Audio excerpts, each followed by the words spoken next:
հարց կամ մի հարց ու վերջ, Սիվիկ, խնդրեմ։ Քանի որ որպես լրագրող եմ հանդես գալիս, այլ ոչ Հայաստանի Հանրապետության քաղաքացի, ըստի Ռոբերտ Քոչարյանի օրոք իմ ապրած ապրումներով երևի թե չկիսվեմ, այդ բռնակալական երկրում ապրած քաղաքացու ապրումները նկատի ունեմ, ինչևէ։ Հիմա որպես լրագրող, որը իրեն համարում է ազատ մամուլի ներկայացուցիչ, պարոն Խաչատրյան, խնդրում եմ ասել,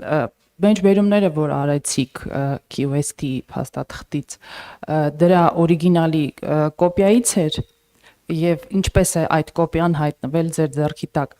եւ ինչու ամբողջական փաստաթղթը չեք հրապարակել, այլ միայն որոշակի հատված։ Պարոն Խաչատրյան, ձեր թույլտվությամբ նաեւ երկրորդ հարցը որպես շարունակություն։ Ժամանակին Առավոտ օրաթերթը տպագրել էր ներքին շրջանառության համար, ՀՅԴ ներքին շրջանառության համար կազմված մի շրջաբերական 55 թվագրված, որտեղ ձեր մտահոգություններն էիք հայտնում, այսինքն դաշնակցական ձեր գործընկերները կետերով չանցնեմ, որովհետև շատ ընդգրկուն է, միայն մի մեջբերում օրվա իրավիճակից եւ միջազգային իրողություններից ելնելով, եթե այսօր հրաժարվում ենք ազատագրված տարածքներից, կարող ենք հրաժարվել հայ դատի պայքարից։ Այս ուղով առաջ գնալու դեպքում երկիրը չենք դնելու նորանոր աղետների առաջ։ Փաստորեն ժամանակին ՀՅԴ-ն դեմ էր QST փաստաթղթին, հիմա տարիների հեռվից ասում եք, որ այն մի հոյակապ փաստաթուղթ էր, որը Ադրբեջանը վիճեցրեց։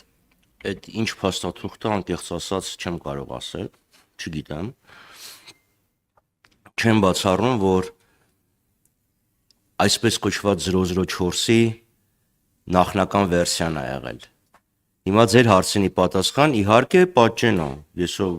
որտեղից ունենամ հենց այն թուղթը, որը ներկայացվել էր, Քիվեստում դրվել էր նախագահներ Քոչարյանի եւ Ալիևի սեղանին։